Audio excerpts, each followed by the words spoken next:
All right, today we're going to unwrap the absolutely chilling story behind one of folklore's most terrifying holiday figures. She's a monster who has evolved from a straight-up child-eating ogress into something way, way more complex. So a lot of cultures have some kind of punisher for naughty kids during the holidays, right? But Icelandic tradition, well, it takes things to a whole other level. This isn't about just being left off a list. Oh no, this is about ending up on the menu.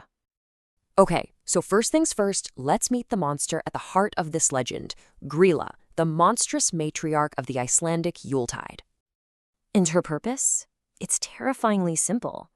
In a land defined by harsh, unforgiving winters, she was the ultimate disciplinary tool. She was a cautionary tale made flesh, all to make sure kids behaved when, survival literally depended on it. Now, when it comes to her appearance, it's just sheer chaos. The numbers are totally impossible and exaggerated. I mean, get this, 15 tails, and each one holds 100 sacks for children. The point wasn't to create a consistent police sketch. It was to paint a picture of just overwhelming, limitless horror that could contain every single kid's worst fears. So her primary function is pretty simple. She's a cannibal. And naughty children are her absolute favorite meal. And the folklore even states there is, and I'm quoting here, never a shortage of food for Grýla, which is just a chilling way of saying, well, there are always children who misbehave. But here's the thing. This terrifying Christmas monster, she didn't actually start out that way. To really understand her, we have to look at her origins, because her story is all about evolution. And you can see that transformation right here, playing out over hundreds of years. She starts in the 13th century as just a name, basically a vague spirit of the wilderness.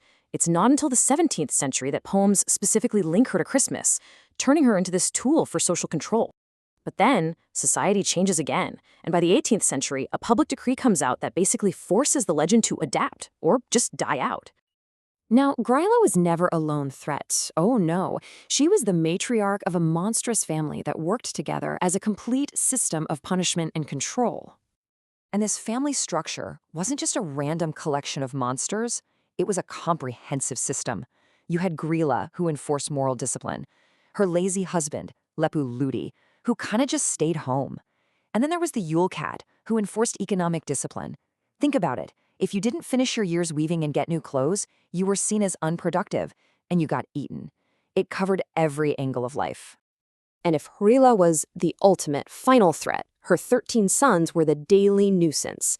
Each one represented a very specific household anxiety, and they'd arrive, one by one, on the 13 nights before Christmas to cause their own particular kind of trouble. The specificity here is just fascinating. This isn't random mischief. It's a catalog of pre-modern anxieties. You have gully gawk stealing milk foam, sausage swiper stealing preserved meat, and even candle stealer, who takes your precious tallow candles, your only source of light. Each and every prank targets a scarce and vital resource that you would have needed to survive the winter. So, that brings us to the big question, right? How did this terrifying family of child eaters and resource thieves become the quirky, almost beloved holiday figures they are today? Well, the big turning point was that 18th century decree we saw on the timeline. Using these terrifying stories to control children was officially deemed a form of child abuse. That forced the entire legend to either adapt or simply fade away. So the terror was replaced with playful mischief. Grýla became a cultural symbol instead of an active threat. Her sons, the Yule lads, turned into these pranksters who leave little gifts in shoes. And the punishment for being naughty? It was seriously downgraded from being eaten to just getting a rotten potato.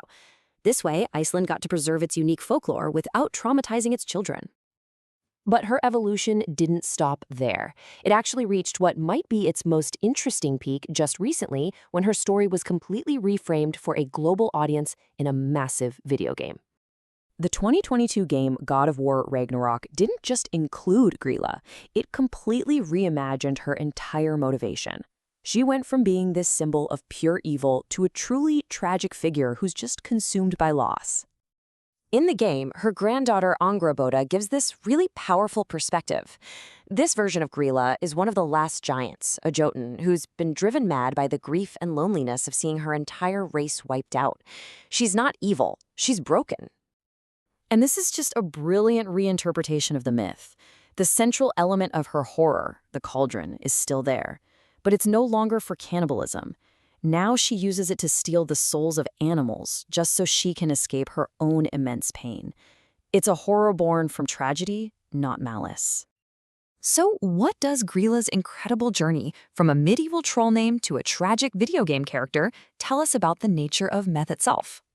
Her transformation is the perfect example of how we adapt our oldest stories to answer our newest questions.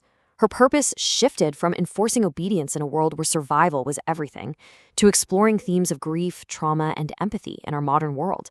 Our monsters are always a reflection of us. And that's really the final thought I want to leave you with. As we reshape our monsters, as we turn them from child leaders into grieving grandmothers, we're not just retelling old stories. We're really telling the story of who we are right now.